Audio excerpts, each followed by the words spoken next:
The Royal Academy held its first summer exhibition in 1769.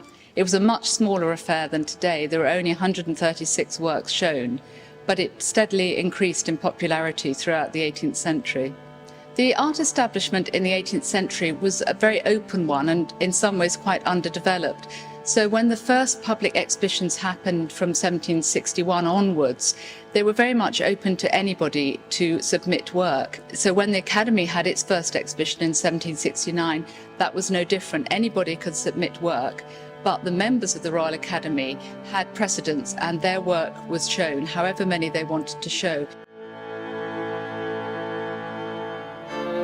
In the 18th century, an American artist called Benjamin West managed to persuade George III to bestow royal patronage on the Royal Academy.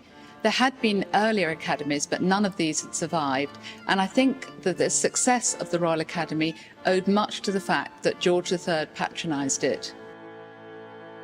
Sir Joshua Reynolds was the first president of the Royal Academy. It was the appointment of Sir Joshua Reynolds that really gave prominence to the Royal Academy. He was a very successful portrait painter, and he also believed very strongly on elevating the status of artists in this country. He wrote and published his famous discourses on art, and this sort of set the Royal Academy on the art map of the world because these were read by many prominent artists, not only in England but also abroad. Many famous artists were members of the Royal Academy. One only has to think of Thomas Gainsborough, Turner, Constable, Lord Leighton, and perhaps if one thinks of a contemporary artist such as David Hockney, who is also a member. By the 1780s, Reynolds would often show up to 12 works, and if you think that there might only be 400 works in the exhibition, that was quite a number. Although many amateur artists exhibited at the Royal Academy, once the Academy was established, they did pass a law saying they didn't want any of the more amateur exhibits included, so they banned any shell work or needlework or any other such work that had been exhibited at the Royal Academy, the idea being to enhance the prestige of the exhibitions and in a way to make them more professional. Not only did the Royal Academicians want to show their work to the public and hopefully that the public might buy them, but it was also important because the Academy made money from the summer exhibitions. To enter the summer exhibition, you had to purchase a catalogue, and as the popularity of the exhibitions grew, this was an important source of revenue for the Royal Academy. In the 18th century, none of the royal family actually exhibited their own works at the exhibition, but the popularity of the exhibition owed much to the fact that the royal family visited frequently.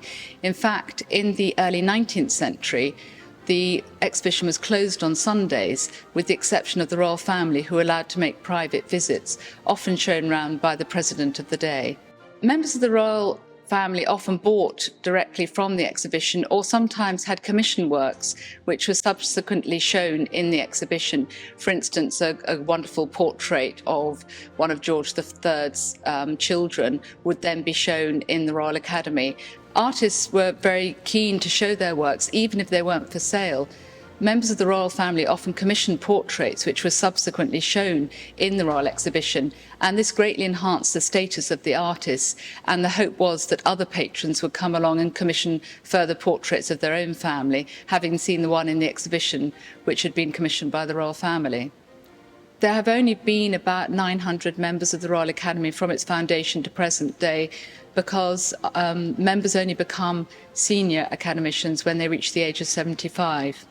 So there has to be a space, there's a set number. It has obviously varied over the years. In the 19th century, Princess Louise was a fine sculptor, and she exhibited a lot of work at the Royal Academy throughout the latter part of the 19th century. And we have one work by her of Queen Victoria, her mother, which is now in the collection. And also, of course, Prince Charles famously has exhibited watercolours at the summer exhibition. He did use a pseudonym, though, but funnily enough, the press did get hold of the true identity of the exhibitor. The number of works exhibited each year again fluctuates immensely. I mean, we've talked in the first exhibition only had 136. As the centuries progressed in the 19th century, there were maybe up to 2,000 works shown.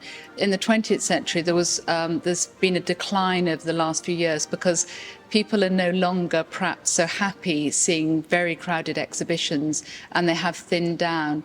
The number of hopeful entries to each exhibition does vary from year to year, and some years ago a charge was made for submitting a picture, which did reduce the numbers. So these days it's sort of anything between 8,000 and 12,000. I'm Helen Valentine, and I'm head of the cataloguing project, a project which is going to catalogue all the works of art owned by the Royal Academy of Arts.